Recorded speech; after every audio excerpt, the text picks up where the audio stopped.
मेरा नाम अभिषेक है। आज मैं लेकर आया हूँ क्लास 10 का chapter 10 light, reflection and diffraction. बच्चों, लाइट को कहा जाता है प्रकाश, रिफ्लेक्शन को कहा जाता है परावर्तन और डिफ्रैक्शन को कहा जाता है अपवर्तन। तो इन दो नेचुरल फिनोमिना के बारे में हम लोग डिस्कस करने वाले हैं चैप्टर में, बट उससे पहले हम लोग जान लेते हैं कुछ बेसिक कॉन्सेप्ट्स।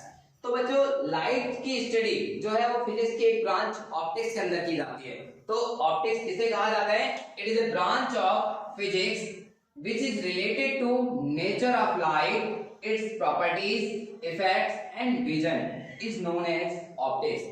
यानी इसमें हम बात करने वाले हैं लाइट की प्रॉपर्टीज के बारे में, लाइट के नेचर के बारे में, उसके द्वारा प्रोड्यूस होने वाले इफेक्ट्स के बारे में एंड विजन। इन सभी चीजों की स्टडी हम लोग करते हैं ऑप्टिक्स के अंदर।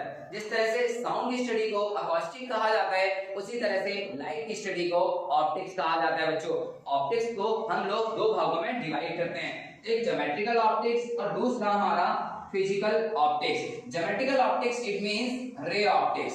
ज्योमेट्रिकल ऑप्टिक्स के अंदर हम बात करते हैं लाइट को as a treated as a रे।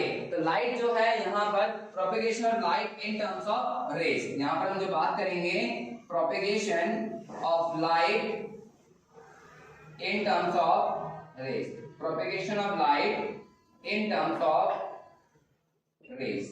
और यहाँ पर हम बात करेंगे कुछ इमेज फॉर्मेशन की, रिफ्लेक्शन की, रिफ्रैक्शन की और डिस्पर्जन ऑफ लाइट। तो रे ऑप्टिक्स के अंदर हम जो स्टडी करते हैं वो रिफ्लेक्शन, आपका रिफ्रैक्शन,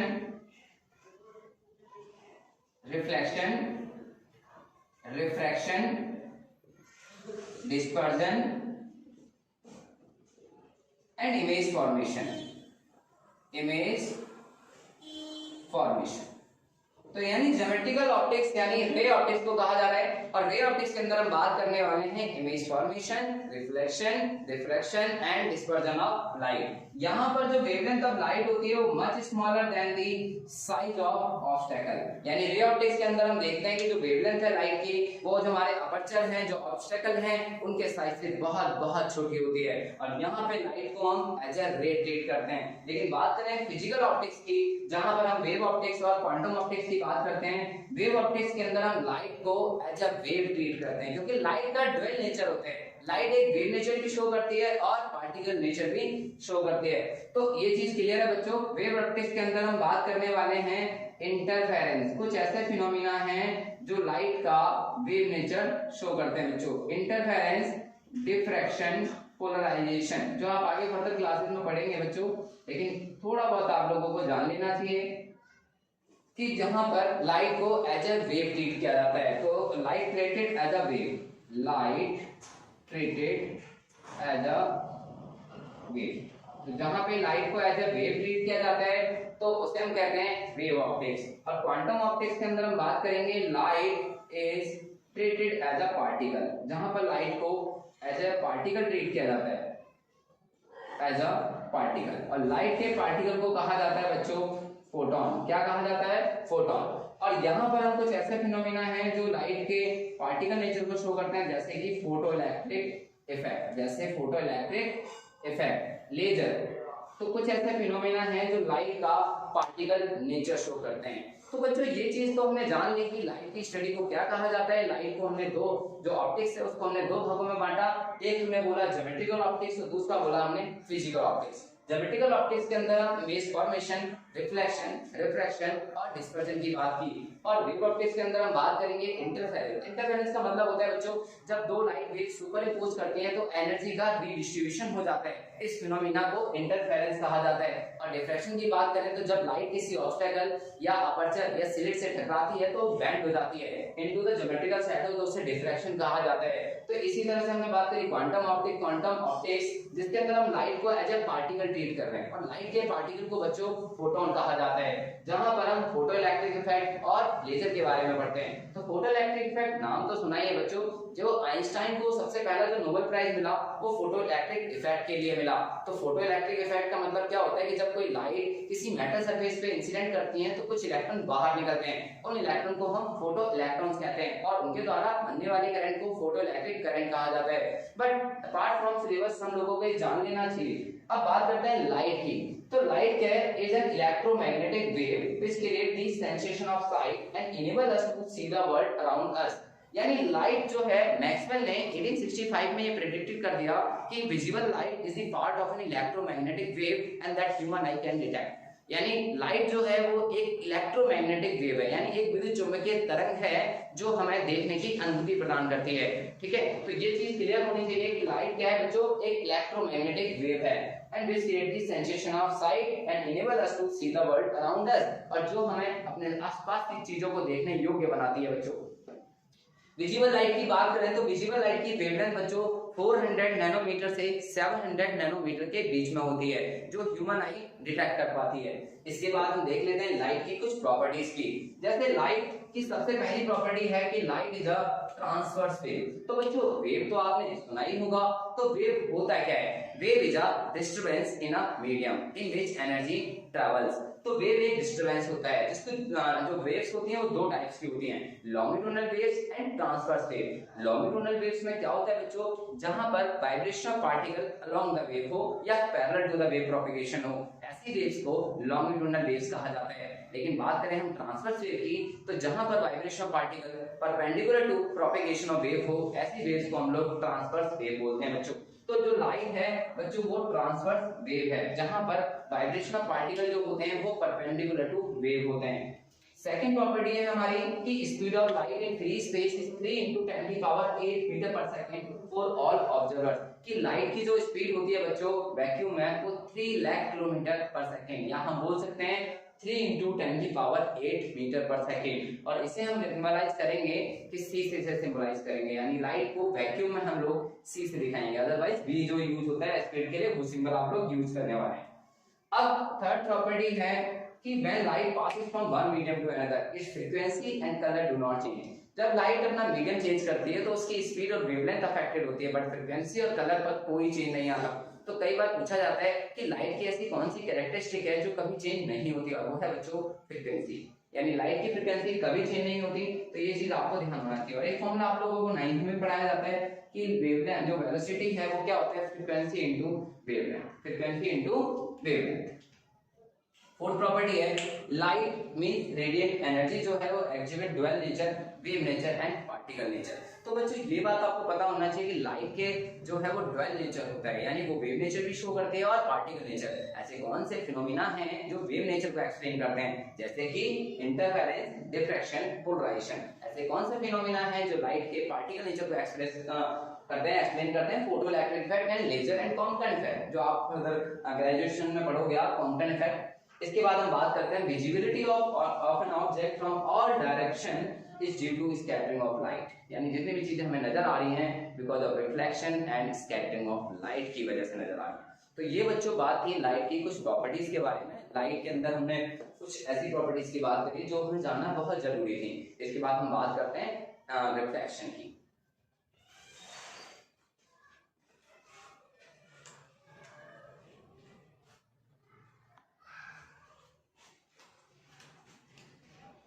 तो बच्चों बात करते हैं रिफ्लेक्शन से पहले कुछ बेसिक कॉन्सेप्ट्स की, जैसे कि सोर्स ऑफ लाइट। तो बच्चों आप सबको पता है सोर्स ऑफ लाइट यानी any source which emits light and that is called source of light. तो बच्चों हम यहाँ पर दो चीजें बात करने वाले हैं, एक तो ल्यूमिनस ऑब्जेक्ट और दूसरा नॉन ल्यूमिनस ऑब्जेक्ट्स।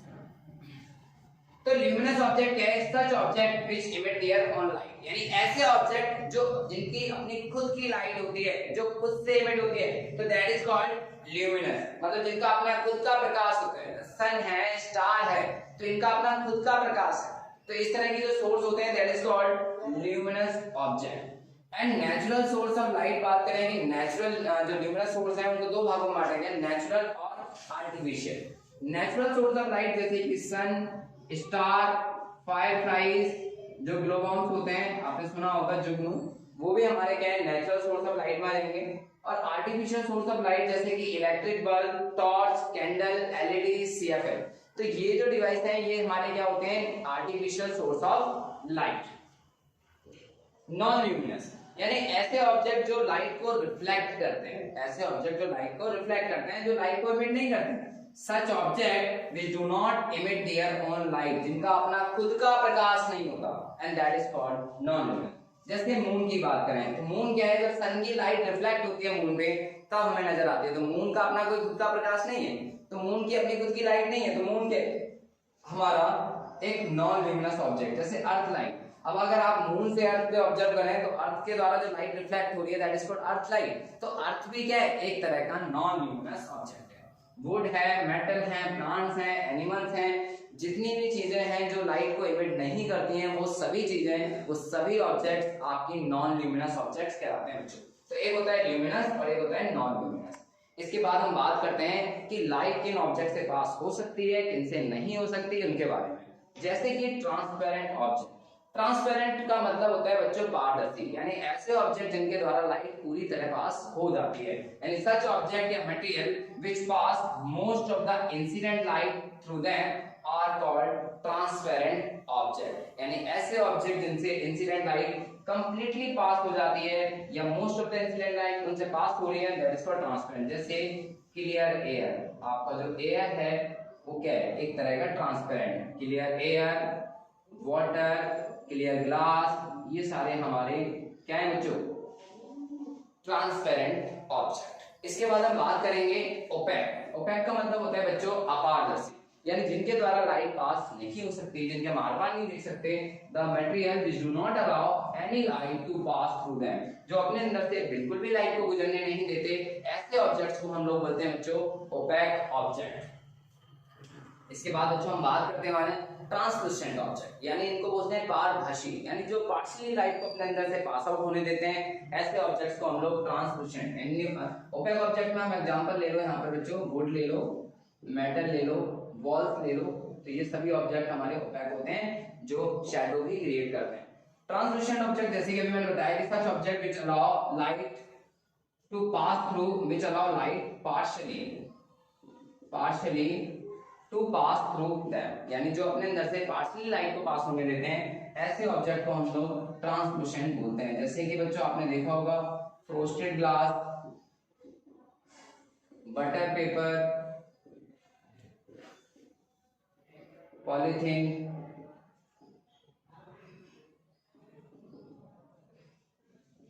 क्लाउड्स, ये सभी ऑब्जेक्ट्स हमारे ट्रांसलूसेंट ऑब्जेक्ट कहलाते हैं बच्चों। तो इस तरह से हमने देखा कि तीन तरह के ऑब्जेक्ट्स हमने देखे, ट्रांसपेरेंट, ओपेक और ट्रांसलूसेंट। इसके बाद बच्चों हम बात करने वाले हैं रे। रे को बोला जाता है बच्चों किरण। अब रे होती क्या है, रे मतलब is a path of light in which energy travels.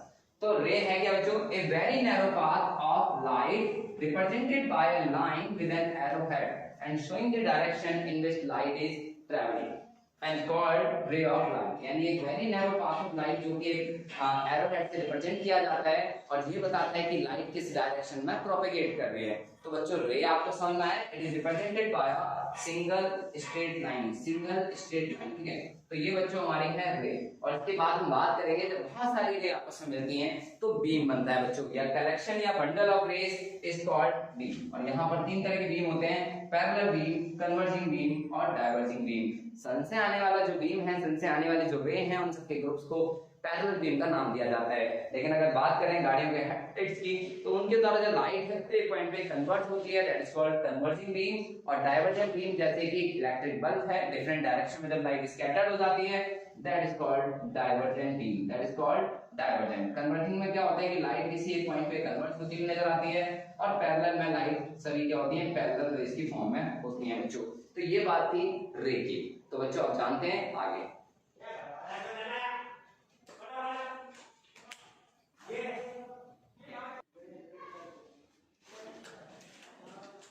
तो बच्चों बात करते हैं रिफ्लेक्शन की। तो रिफ्लेक्शन किसे कहा जाता है बच्चों, रिफ्लेक्शन कहा जाता है बच्चों परावर्तन। इसे क्या कहा जाता है बच्चों, परावर्तन। अब रिफ्लेक्शन का मतलब क्या है, it is the phenomena of bouncing back of light in the same medium on striking the surface of any object। जब कोई लाइट किसी भी ऑब्जेक्ट के सरफेस से टकराती है तो उसी मीडियम में टकराकर वापस आना ही क्या कहलाता है बच्चों, रिफ्लेक्शन। क्या कहलाता है बच्चों, रिफ्लेक्शन। जैसे कि मान लीजिए ये कोई आपका सरफेस है, and this is a surface, m dash, and this is point O. This is called point of incidence. Point of incidence. तो यहाँ पर क्या होता है कि बच्चों लाइट का पाथ तो चेंज होता है लेकिन मीडियम चेंज नहीं होता। लाइक एयर से ग्लास या ग्लास से खाना तो वाटर, इस तरह से मीडियम चेंज नहीं होता है। तो रिफ्लेक्शन का मतलब है कि लाइट का टकरा कर उसी मीडियम में ही वापस आ जाना है, उसका पाथ चेंज हो जाना, but without changing the medium is called reflection. जब तक किसी चीजों पर रिफ्लेक्शन नहीं होगा चीजें हमें नजर नहीं आएंगी। तो due to reflection of light की वजह से ही या स्कैटरिंग ऑफ लाइट की वजह से ही चीजें हमें नजर आती हैं बच्चों। तो सबसे पहले हम ये जान लेते हैं कि this is the surface and this light is called incident ray. इसको क्या कहा जाता है बच्चों? Incident ray. Incident ray. अब इंसिडेंट रे क्या होती है? द रे which fall on an object, जो किसी ऑब्जेक्ट पर आकर पड़ती हैं, ऐसी रेस को हम लोग इंसिडेंट रे बोलते हैं बच्चों। और जो रे हमारी टकराकर वापस जाती हैं ऐसी रे को हम लोग रिफ्लेक्टेड रे बोलते हैं। क्या बोलते हैं बच्चों? Reflected ray. अब रिफ्लेक्टेड रे क्या होता है? द रे which reflect from the surface of an object at the point of incidence। यानी जो रे सरफेस से टकराकर वापस आती है ऐसी रे को रिफ्लेक्टेड रे कहा जाता है बच्चों। एक वर्ड है यहाँ पर, एक लाइन है जो सरफेस के साथ परपेंडिकुलर एंगल ड्रॉ कर रही है, दैट इज कॉल्ड नॉर्मल। तो नॉर्मल क्या क्या होता है बच्चों? A line which makes 90-degree angle with the surface। जो सरफेस से 90 डिग्री एंगल पर एक इमेजिनरी लाइन जो हम ड्रॉ कर रहे हैं दैट इज कॉल्ड नॉर्मल। तो इसको हम बोलेंगे बच्चों नॉर्मल। अब बात करते हैं इंसिडेंट रे और नॉर्मल के बीच के एंगल की। तो बच्चों जो एंगल इंसिडेंट रे और नॉर्मल के बीच का होता है ऐसे एंगल को हम बोलते हैं एंगल ऑफ इंसिडेंट। क्या बोलते हैं बच्चों? Angle of incident. और जो एंगल नॉर्मल और रिफ्लेक्टेड रे के बीच में बन रहा है इस एंगल को बोलेंगे हम एंगल ऑफ रिफ्लेक्शन। क्या बोलेंगे बच्चों? Angle of reflection. तो यानी ये है हमारा इंसिडेंट रे और ये है हमारा नॉर्मल। तो आई हमारा क्या बच्चों? इंसिडेंट एंगल, इसे हम बोलते हैं इंसिडेंट एंगल। और आर को हम लोग क्या बोलेंगे? Reflected angle. Reflected angle. Reflected angle क्या है बच्चों? एंगल बिटवीन, ये क्या है बच्चों? Angle between normal and the reflected ray at the point of incidence. और इंसिडेंट एंगल क्या होता है बच्चों? The angle between incident ray and normal. Normal और इंसिडेंट रे के बीच का एंगल। तो ये एंगल आपको नहीं लेना है, ये एंगल है इंसिडेंट रे और सरफेस का जो कि 90 माइनस आर होगा बच्चों। क्या होगा बच्चों? क्योंकि ये पूरा एंगल हमारा 90 होता है नॉर्मल के साथ, और ये जो एंगल होगा बच्चों ये होगा 90 माइनस आई। और इसी तरह से ये एंगल भी हमारा क्या होगा? 90 माइनस आर। तो ये बच्चों आप ध्यान रखना कि ये एंगल इंसिडेंट रे और सरफेस के बीच का है, और इंसिडेंट एंगल जो होता है वो इंसिडेंट रे और नॉर्मल के बीच का एंगल होता है। तो ये चीज क्लियर है। अब इसके बाद बात करते हैं कि लॉज ऑफ रिफ्लेक्शन, कि रिफ्लेक्शन के जो लॉ हैं वो हर तरह के रिफ्लेक्टेड सरफेस के लिए वैलिड है, और वो दो लॉ कौन से हैं ये भी जान लेते हैं बच्चों। कि पहला लॉ जो है बच्चों, the incident ray, the normal and the reflected ray at the point of incidence all lie in the same plane. बच्चों फॉर एग्जांपल हम यहाँ पर 3 मार्कर का यूज करते हैं इस तरह से। तो ये जो लाइन है ये नॉर्मल है, ये जो रे आ रही है इंसिडेंट रे, और ये जो जा रही है बेटा रिफ्लेक्टेड रे है, ठीक है। और ये सभी के सभी एक ही प्लेन में लाई कर रहे हैं। तो आप ये देखेंगे कि ये एक ही प्लेन में लाई कर रहे हैं, जिस तरह से इंसिडेंट रे आ रही है और उसी एंगल से क्या हो रही है? रिफ्लेक्ट हो रही है विदाउट चेंजिंग इट्स पाथ, ठीक है। तो यहाँ पर क्या हो रहा है कि पाथ तो मतलब मीडियम चेंज नहीं हो रहा है, पाथ चेंज हो रहा है लेकिन एंगल सेम है। यानी वो एक ही प्लेन में लाई कर रहे हैं, वहां पे 2 प्लेन नहीं होने चाहिए। इंसिडेंट रे इधर से आ रही है और रिफ्लेक्टेड रे आपकी तरफ हो रही है, तो ऐसा नहीं होना चाहिए। अलग अलग प्लेन नहीं होने चाहिए, अलग है ये अलग है ये अलग है, एक ही प्लेन होना चाहिए। ये जो दिख रहा है आपको ये प्लेन जो है वो एक ही होना चाहिए, सिंगल प्लेन में लाई करते हैं। तो ये क्या है हमारा? The incident ray, the normal and the reflected रे। at the point of incidence all lie in the same plane। तो ये चीज क्लियर है। सेकंड रूल है हमारा the angle of incidence is always equal, ये angle of incidence is always equal to angle of reflection, मतलब angle I और R हमेशा बराबर होंगे। तो ये दो लॉ हैं जो कि हर रिफ्लेक्टेड सरफेस के लिए वैलिड है। कुछ बेसिक्स और भी जान लेते हैं, जैसे टाइप्स ऑफ रिफ्लेक्शन।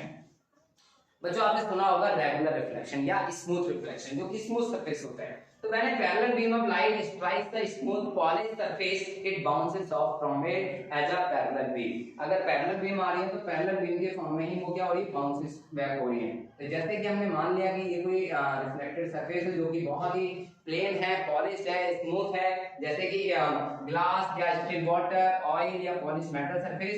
तो यहाँ पर जितनी भी पैरेलल रेज आएंगी, जितनी भी पैरेलल रेज आएंगी वो पैरेलल ही क्या हो जाएंगी, रिफ्लेक्ट हो जाएंगी। क्या हो जाएंगी बच्चों, रिफ्लेक्ट, यानी वो डिफरेंट डायरेक्शन में स्कैटर्ड नहीं होंगी। ये बात ध्यान रखना। अगर सरफेस क्या है, पॉलिश्ड है, तो यहाँ पे जो इंसिडेंट रे हैं वो टकराती हैं और reflected ray same parallelly path follow करती हैं। तो ये है हमारा रेगुलर, यानी when a parallel beam of light strikes the smooth polished surface, जब पॉलिश्ड सरफेस हो। लेकिन जब बात आती है इर्रेगुलर, यानी इसको कहा जाता है डिफ्यूज्ड। क्या कहा जाता है बच्चों, डिफ्यूज्ड रिफ्लेक्शन, डिफ्यूज्ड रिफ्लेक्शन। ठीक है, तो डिफ्यूज का मतलब ये है कि जो हमारे डेली सरफेस में जितने भी सरफेसेस होते हैं वो जनरली रफ होते हैं। मान लीजिए ये सरफेस जो प्लेन है, लेकिन अगर ऐसे हम सिंपल माइक्रोस्कोप या मैग्नीफाइंग ग्लास से देखेंगे तो ये सरफेस भी कुछ उठा हुआ नजर आएगा। यानी ये सरफेस हमारा प्लेन नहीं है। जब प्लेन सरफेस नहीं होता तो क्या होता है कि the phenomena due to which a parallel beam of light strikes a rough surface and get reflected into different possible direction। जितनी भी पॉसिबल डायरेक्शन है वो रिफ्लेक्ट हो जाती है, इसी को हम बोलते हैं डिफ्यूज। और ये सरफेस जो मान लीजिए ये कुछ इस तरह से होते हैं, और यहाँ पे जब रे आती है, देखो रे तो सारी पैरेलल ही आएंगी और वो क्या होंगी, डिफरेंट डायरेक्शन में स्कैटर्ड हो जाएंगी। डिफरेंट डायरेक्शन में क्या हो जाएंगी बच्चों, स्कैटर्ड। बट एक चीज आपको जाननी होगी कि लॉ ऑफ रिफ्लेक्शन यहाँ फॉलो होता है। जैसे कि अगर आप यहाँ पर देखें, यहाँ पर हमने एक नॉर्मल डाला तो I इक्वल टू आर, और इसी तरह से यहाँ पर भी हम नॉर्मल डालेंगे तो I और R बराबर होंगे, चाहे वो किसी भी तरह का सरफेस। तो ये बात आपको ध्यान रखनी पड़ेगी कि एंगल ऑफ जो इंसिडेंस है और एंगल ऑफ रिफ्लेक्शन है वो बराबर होते हैं, यानी लॉ ऑफ रिफ्लेक्शन जो है वो वैलिड होते हैं। तो यहाँ पर हमने बोला कि the phenomena due to which a parallel beam of light strikes the rough surface and get reflected into all different possible direction, and it occurs from wall, tree, wood, carpet, etc. and it get scatter or reflect light in all direction। और यहाँ से क्या होता है कि light different direction में scattered हो जाती है और वही लाइट हमारे आंखों तक पहुंचती है।